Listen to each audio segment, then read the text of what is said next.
This is a University of Otago podcast. Okay, so welcome back to the second session of today.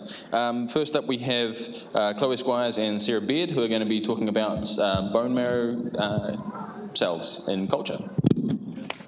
Welcome everybody. We're going to be talking to you about how we can study cancer and how we can develop new treatments or new treatment approaches for cancer. I'm Sara Baird from Pharmacology and Toxicology, and this is an MSc student in my laboratory, Chloe Squires, who's just about to start to write up her thesis. So she's done a lot of work on this area and she'll be able to tell you about exactly what she's been finding, and I'm going to give you a bit of background before that. So we need to explain to you exactly what cancer is and how the movement of cancer is important. So first of all, when cancer starts to develop, there are two main things that happen that make those cancer cells different from other cells that are around our body. Firstly, they start to grow, and they grow and they grow, and they don't pay any attention to the rest of the body telling them to stop growing now. Very badly behaved sorts of cells. The other thing that the body does to try and limit cells that don't do what they're told is the body asks them to die. And in the case of cancer cells, they are able to ignore that instruction as well. So you can see normally there's this nice balance here between how many cells grow and how many cells die. But in the case of cancer, we have a lot more growth and really no death occurring. And so suddenly there's a lot more, a big mass of cells that make up the tumour, the cancer. At this early stage, this is where you want your cancer, if you're unlucky enough to develop it, to be detected, because it's reasonably easy to treat at that point. We've been focusing in our research on what happens next. So next you get to the advanced cancer stage where the cancer cells start to move. They don't just stay in that one spot where they began. They can go all over the body.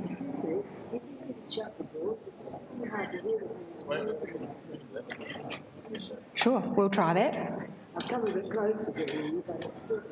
Sounds very loud to me. That's all right.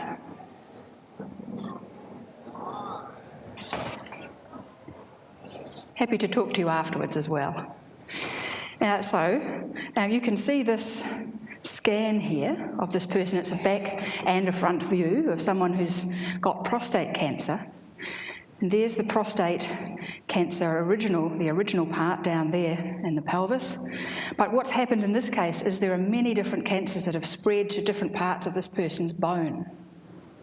So that is a very unfortunate occurrence, which makes the cancer much more difficult to treat, following the cancer around to all these different locations.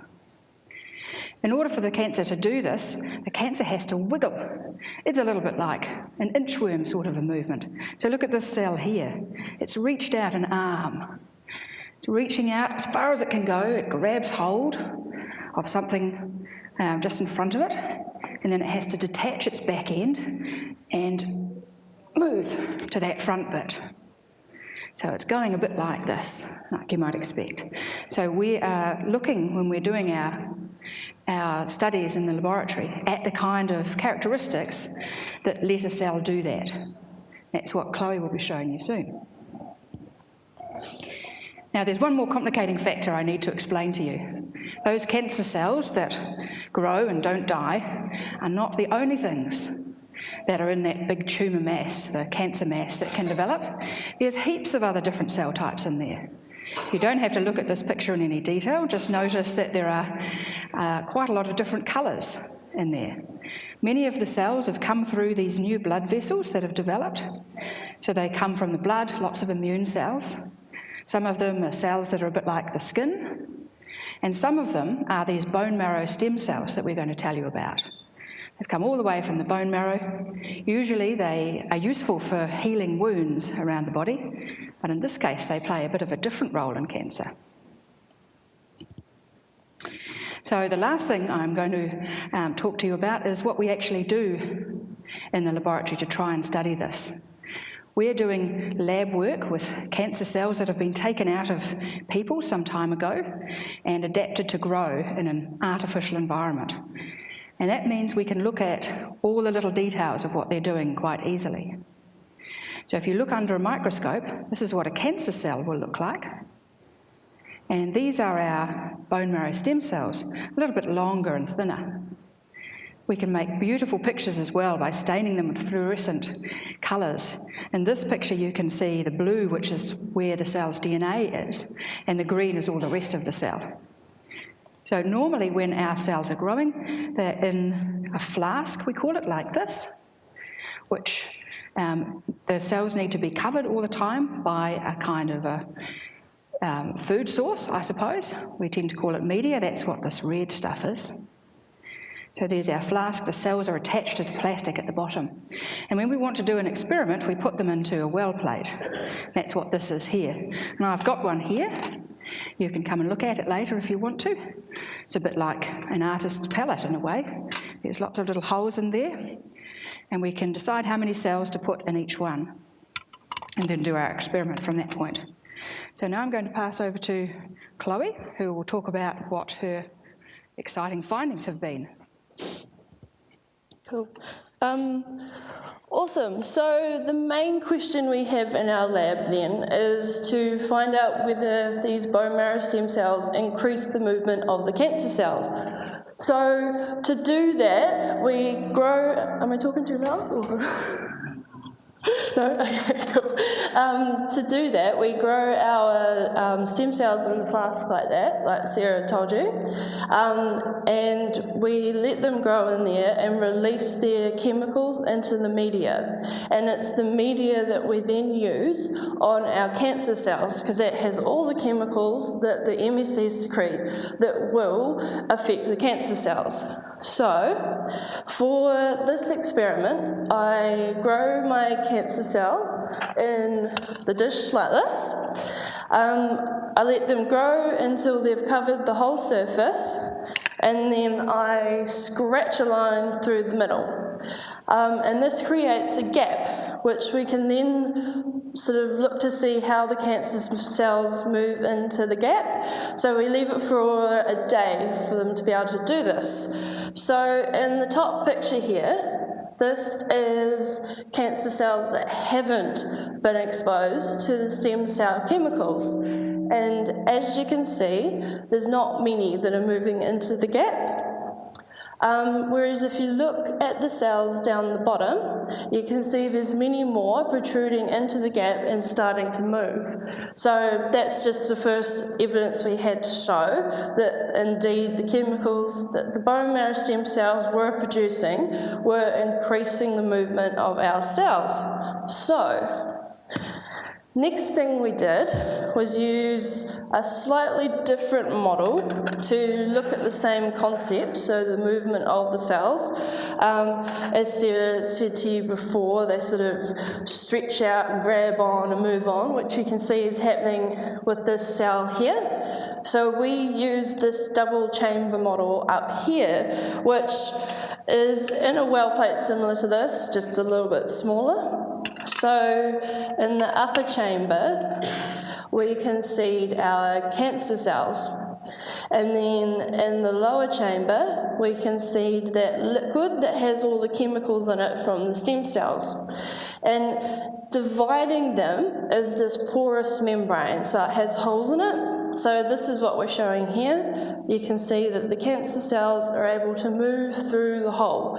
And we let them do that for about 2 days. And we can then assess how many have moved into the lower chamber on the underside.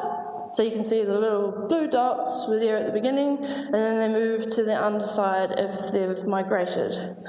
So, in this bar here, I have, in the bottom chamber, we have the liquid that has no chemicals from the stem cells. And as you can see, that was our control group. So that was, hence this % of control value here, that's there. So, Once we introduced the chemicals into the media, we saw an increase in the movement of the cells down into the underside of the chamber, which is what you see in this bar here and that bar here. So this one's just got a slightly lower concentration of these chemicals, and this one's got slightly higher. So you can see that as they secrete more of these factors, that increases the movement of the cells even more. So the next thing we looked at was whether these chemicals actually affected the ability of these cancer cells to be able to grab onto the compounds that they need to be able to move. So that looks a little bit like this. I've just got a little picture down here. You can see it stretching out, and it grabs onto these structural filaments that are in the body, which are usually things like collagen, which you might have heard of before. So what I do here is I coat a well plate in these proteins, these structural proteins. So I'll have a layer of collagen on the bottom, and then I put my cancer cells on top of that. And then half an hour later, I come back and I'm able to count the amount of cells that have adhered to the collagen. And so in this bar, we exposed the cancer cells to just plain old media, no chemicals. And then these are the bars here that once you introduce the chemicals from the stem cells, you can see that it actually enhanced the ability of the cells to bind to these proteins. So you can therefore say that it would help these cells be able to grab on and move through the body. So that's all I had to show you for today. So overall what we've seen, obviously, is that these stem cells do in fact increase the movement of the cancer cells. And so from there, we will hopefully be able to find ways to stop this from happening, which will enable us to prevent things like the development of metastatic lesions throughout the body, like you saw in that image of the person earlier. And that will be future work, many years to come. But yeah, that's all for today. Thank you for listening.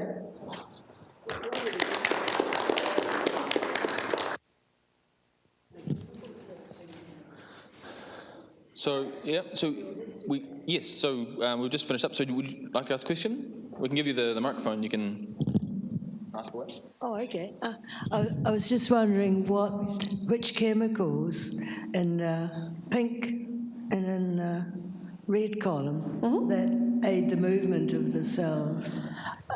So that's the other part that I'm looking into. So one of them's called, it's a long name, so bear with me. It's called tissue inhibitor of metalloproteinases, so TIMP for short. So there's about 4 different variants of that we're looking into. Other compounds that have been found to be in there are things like VEGF and like growth factors and that kind of thing. Is that? From the stem cells, they're releasing it into the surrounding area. And so this, if the cells are in contact with each other, the stem cell will release it, and then it'll go bind to the cancer cell and act on the cancer cell. What cancers is this? So my work was done in breast cancer. So I'm working with estrogen receptor positive breast cancer, which is the sort of slightly easier to treat one that you hear about. And a lot of my work is also done in a triple negative cancer, which is the one that's really nasty and has like no treatments available for it at the moment. But the bone marrow cells are found in any tumour that makes a solid mass, so it's quite relevant to quite a number of different cancers. So the bone marrow stem cell might go bone marrow to a site. Yes, yes. And that's found in any cancer. Is there more bone marrow stem cells in cancer as compared to the concentration of the body? Is it concentrated? Yes, I think you could say that's true. So you could use that as a tracer, perhaps? Well, it's quite hard to trace them, I suppose, but yes, in theory you could, yeah. So they've done some really cool studies where they've actually injected fluorescent stem cells into mice and actually been able to image them moving around the mice. That's really cool. And it helps, you can use that to find the tumours. So if the mouse has got an advanced cancer, you would be able to use the bone marrow cells to locate where all those new tumours were. The bone marrow stem cells that produce the reservoirs in the bone, they do goes around wound. Yes, they do. They are important for wound healing and a number of other processes a bit like that. They usually become fat or bone cells themselves if they're going to turn into a different sort of cell. But they can also change the immune system. So anywhere where the immune system's active, you'd expect to find them there as well.